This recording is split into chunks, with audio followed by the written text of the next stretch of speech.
Disney Pictures' Aladdin. You ain't never had a friend like me.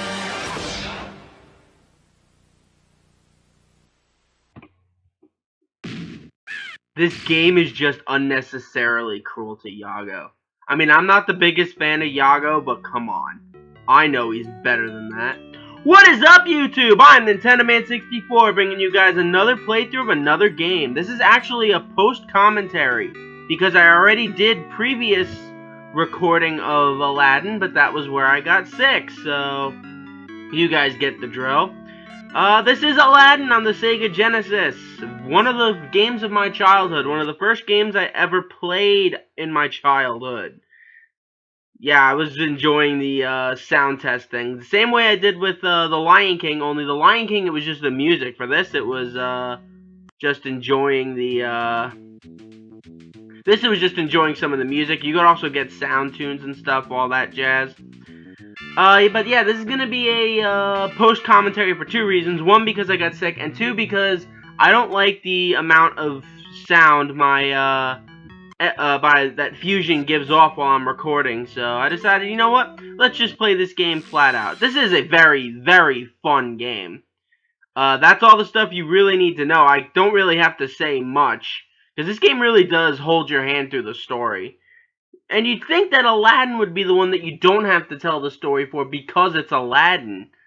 Like, Lion King was a completely original story, but whatever. In Agrabah, a faraway land of wind and sand, a young street rat named Aladdin must steal to survive. Meanwhile, Jafar, the Sultan's advisor, plots to take over the kingdom by stealing a magic lamp from the perilous Cave of Wonders. Our story begins on a dark night. Ooh. Come on, I got Aladdin references up the yin-yang. Let's do this! I ain't reading Gilbert Gottfried's lines, I can assure you of that. They tell you the lines, they tell you the story fairly well in this. I mean, this is the one weird thing, because the Sega Genesis version and the Super Nintendo versions of this game are two completely different games. And then the Super Nintendo one, which while it's fun, it doesn't have the action of this one. The gameplay is a lot less exciting too. But this is the first level of the thing, Agrabah Market. Same way I did with Lion King. I did two levels for one episode. But yeah, this is a very, very, very fun game. So lots of different enemies. You got that guy with the stick. You got these guys with the swords. You got fat guards that throw knives, the knife tossers in the streets. And camels can spit and kill people. I love camels. You're gonna see me jump on the camels a lot. Bitches throw urns at you for no apparent reason. You gotta collect apples in this game because that's your second method of attack. You attack with apples from far away, and you attack with the sword up close for like melee combat and stuff. This game was very, very fun like that, because the other games, well, the other Aladdin game is fun, I guess. Nowhere near as exciting as this one. You gotta jump on everyone's heads, and it's like a Disney-fied version of this game. This is a perfect example of why Sega could do things a lot better than Nintendo could back in the early days, because, I mean, this is one of the most fun games I've ever played. This was actually one of the first games I ever played. I actually remember a vast majority of the Sega Genesis games we had, because I don't even know what happened to our Sega Genesis. I know we have conflicting reports on what happened. I think my dad thinks that we just sold it to get the new system. My mom thinks it broke. But the only real thing that we need to know about is that I remember a vast majority of the games we had. We had, I think, all three Sonic the Hedgehogs. We had Mortal Kombat, Thomas the Tank Engine, Mickey's Castle of Illusions, or Mickey in the Castle of Illusions, the one where Minnie gets kidnapped by a witch. The other one where you're Mickey or Donald and maybe you're Goofy. We had this, I don't think we had Lion King. We definitely had Toy Story. Yeah, this area has been a pain in the ass because I've tried to record this so many times, but I can never get to that area, and it used to piss me off. But yeah, what else did we have for that system? We definitely had this. I think we had the Jungle Book. We definitely did not have Pocahontas. And Shroomy asked if I'm going to play that game, and I just flatly told him, hell no. Basic platformer, guys. There really isn't much to explain. Other than the fact that the peddler, you can buy stuff from the peddler. That's kind of the only thing you really have to explain about this level. Which is complete now.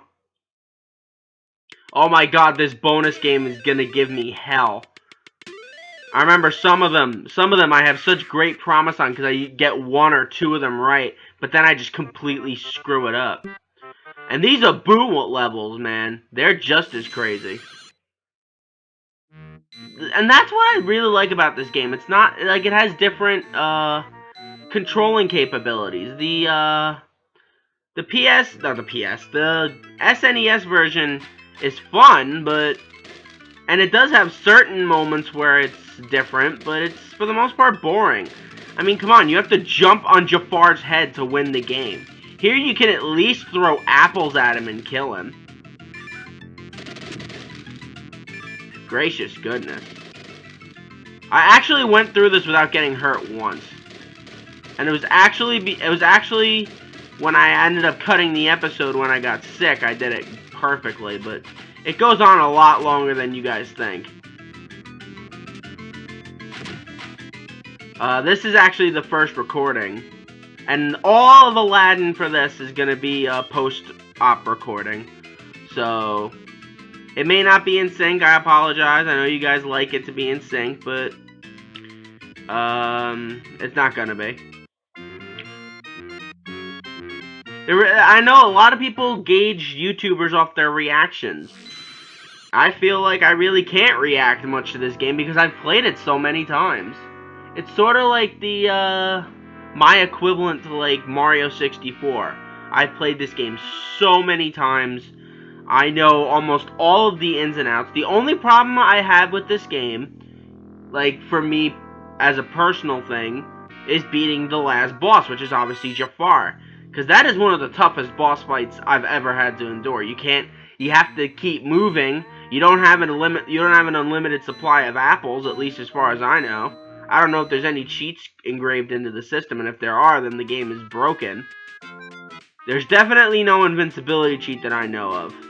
Not like Lion King, where they installed that berry thing because they knew the Lion King game was going to be evil. Okay, I need to say something. We're obviously going to see more of them in this level, but the freaking snakes, man. They're just unreal.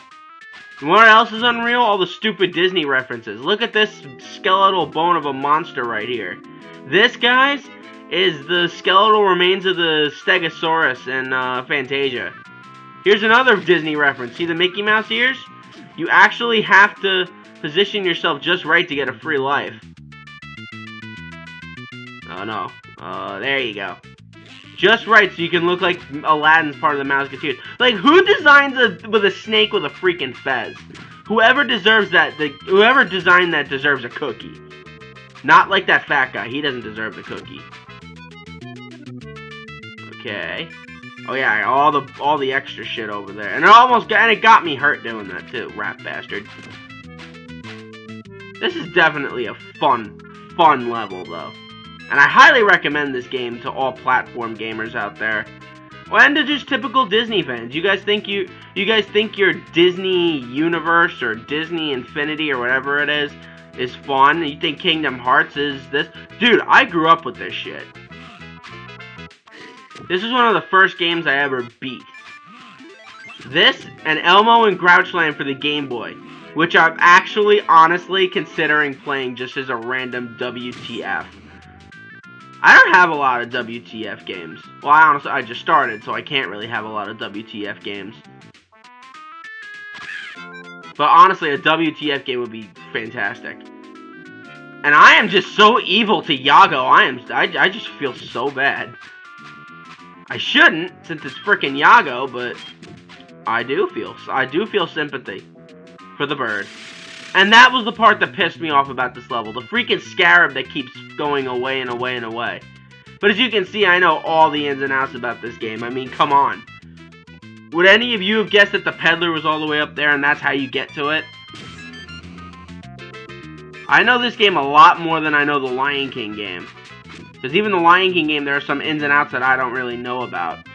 I mean, I know the cheats for the Lion King game. I know certain ways to get certain secret items, but for the most part, I still go into that game not truly knowing what I'm doing. Alright, yeah, this is near the end of the episode, and Abu just beating the crap out of that poor guard, just doing his job. But yeah, this is gonna be the end of the episode coming up here. So I'm NintendoMan64. Join me next time for another episode of special commentary of Aladdin. Oh, Jafar, you bum. The reason we're cutting it off here is because I ended up cutting off some of the recording, so, anyway. See you guys next time. Saya freaking Nara. Bitches. Yeah. Bye-bye.